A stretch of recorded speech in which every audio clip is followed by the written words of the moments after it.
Morning, guys. It is early in the morning. It is 10 minutes to 5. I'm hitting the road. I've got to go up to Phoenix today for what is called recurrent training. I have to do it every year.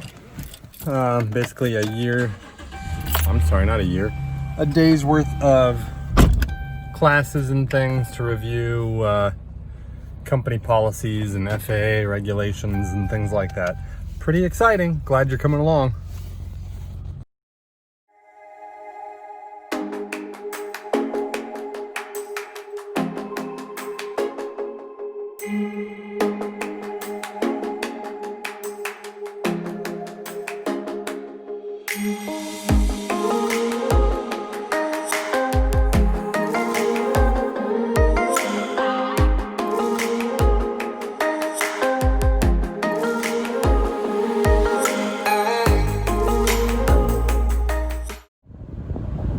All right, I'm already back in the car. That's because I already finished my day of training.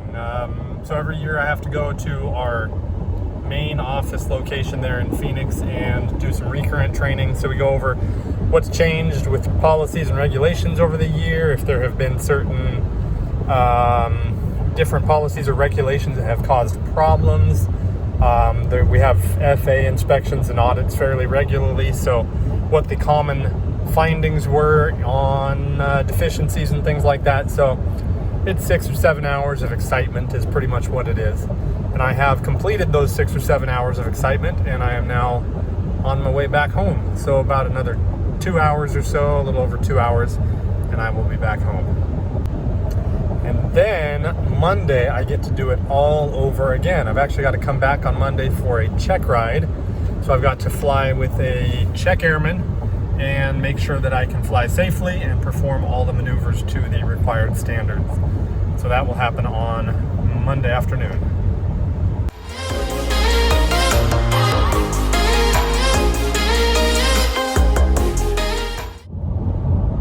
Hey guys, so it is 2 days later and I'm doing the same thing. So today's Monday, it is about almost noon.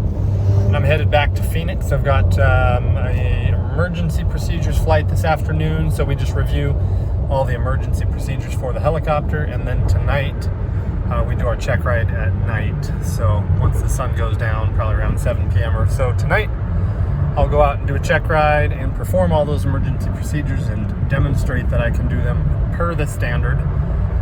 So this is a once a year thing, and then I won't be done till late, probably close to 10, maybe even later than that. So I have a hotel in Phoenix for the night and I'll be staying up there. But it is super dusty today. The wind is blowing really hard and it looks all hazy. If you look off to the west here, normally there's some big mountains right over there you can see, and you can't see them because it's so dusty.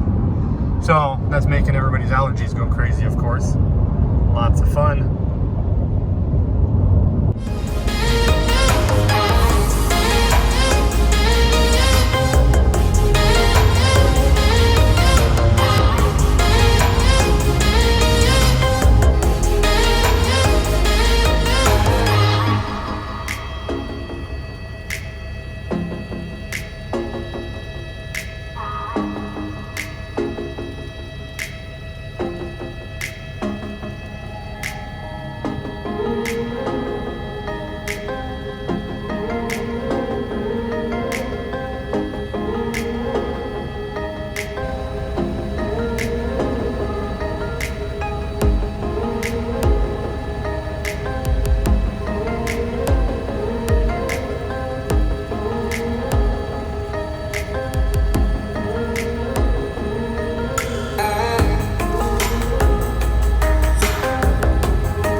So we're doing our EP flight. There's 2 pilots and 1 instructor, and they're doing auto rotations, and company policy is no passengers for auto rotation. So basically, an auto rotation is an emergency procedure that you do if the engine fails, and so you have no engine propelling your rotor blades. Most people think a helicopter will just fall out of the sky if you lose your engine, but that is not true. You can actually glide.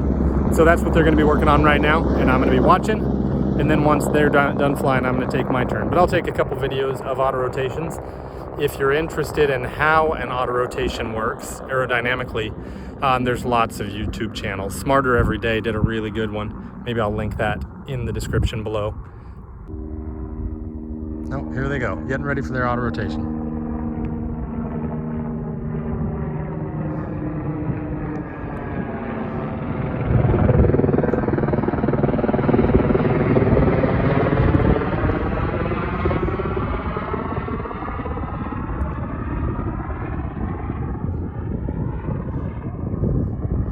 Right there, they are not flying on engine power, they're just gliding.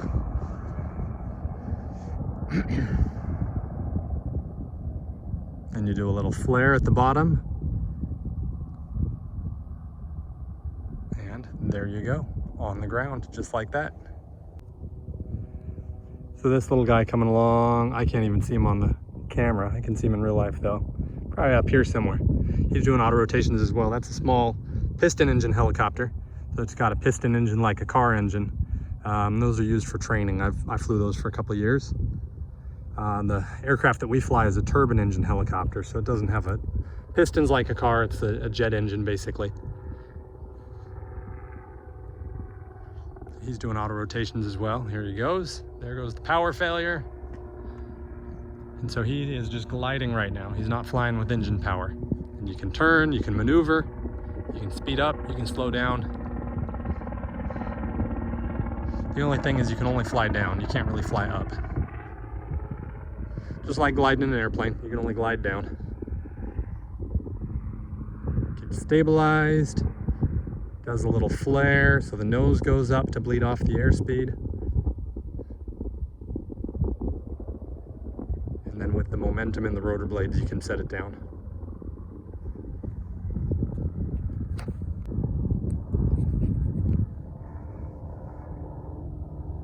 Here they go for another auto rotation. So they're probably about 500 feet above the airport right now. And then they simulate the power failure. There goes the power failure simulation. Now they're just gliding in auto rotation.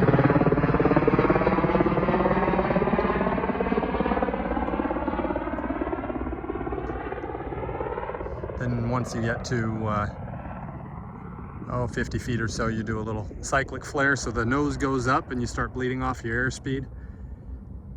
And as it slows down, you level the aircraft, let it settle to the earth, and then you can use the inertia in the rotor system to set it down nice and soft.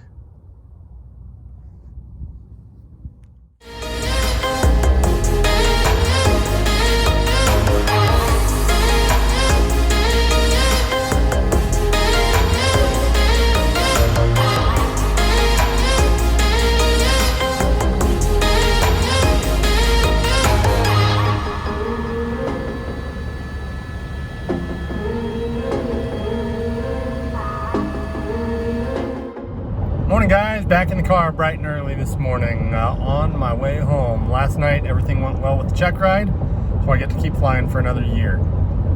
So I got about a 2.5 hour drive left to get back home. Should be home by about 10 o'clock, and then we'll see what's going on.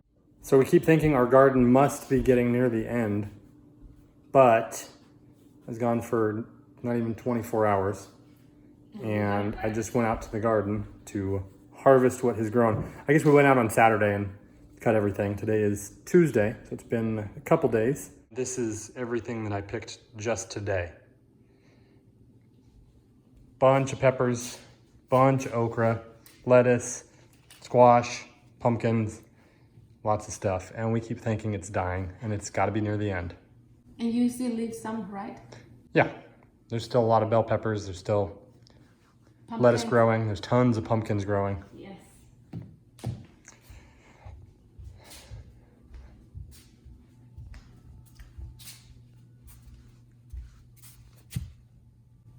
What a beggar. Good morning, guys. I'm on my way to work. Day number 2. I actually worked yesterday, but I didn't record anything. And I don't actually start my week until tomorrow. So I picked up 2 days of work over to begin my shift. So I'll be working 9 days straight. So there probably won't be too much excitement going on. But after that, we've got some exciting stuff going on. So just hang tight. This might be a boring video. The next one should be good though. Hey guys, still at work. Day number 9. Supposed to be off in 58 minutes, but we just got put on standby. So I might be working late tonight. So I'll let you know. We'll see.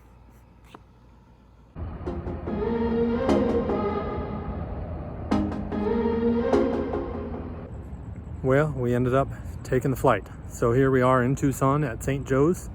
I'll put a picture in. We actually landed at a gas station along I-10 in southern Arizona. So here we are, St. Joe's. This is, I've been here before. This is the hospital where Niley was born. St. Joe's in Tucson. So, be getting home late. I've actually got home late all of the last 4 nights. We've got a late call each of the last 4 nights. So that's how it goes sometimes. So I forgot to record anything last night on my way home, but we did end up getting back from that flight. Got back pretty late, right at the end of my allowed 14 hours. The FAA only allows pilots to work for a maximum of 14 hours, and I used it all up, actually the last 3 nights, because we kept getting late flights. But that place we landed yesterday at the gas station, it was kind of interesting because they had set up, they wanted us to land on one side of the gas station in a field, and I made an approach to the gas station, and this is Arizona and it hasn't rained in a couple months, and it started creating a huge dust cloud, which we call brownout. Brownout means like you cannot see anything because of all the dust. You can't see the ground beneath you, you can't see anything in front of you, you can't see off to the side. So you can actually get lost in that dust cloud, and sounds crazy, but not know which way is up. A lot of helicopters have rolled over because of that. So we do not make approaches when brownout is possible. So when we started kicking up the dust cloud, I pulled back up a little higher and took off and circled back around. From above, I could see that there was a large, it looked like cement or asphalt area just on the other side of the gas station, kind of the parking lot or the entry or driveway for the gas station. On radio communication, I asked the ambulance if they could clear out the cars and block the entrance to that gas station. I told them if they did that, I could land in the parking lot. And so they were able to do that. When I made the approach, it still kicked up a ton of dust because this is Arizona. A lot of dust blows around, so there was a lot of dust in that parking lot. So what I did is I stayed in a high hover, probably a 30-foot hover, for about a minute and just blew all the dust off of that asphalt drive area, and then I was able to safely land. So kind of interesting. It was a little bit different, kind of fun though.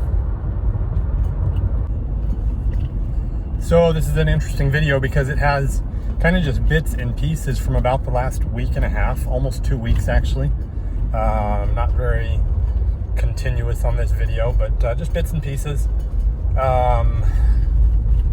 I'm going to try and put the finishing touches on it here today and get it uploaded today or tomorrow. So hopefully you have enjoyed it. Hopefully you guys have a good week. We'll see you later. Thanks for watching. Morning guys. One final thing that I forgot to include in this video. The gas station that I landed at the other day is in Bowie, Arizona, which is about a probably 45-minute drive from where we live. It was only about a 12-minute flight though. But Bowie, Arizona is famous because that is supposedly the birthplace of Rambo. That's what their claim to fame is. John Rambo, the fictional character, was born supposedly, fictionally, in Bowie, Arizona. Bowie's a little tiny town of like 450 people. But John Rambo was born there, supposedly.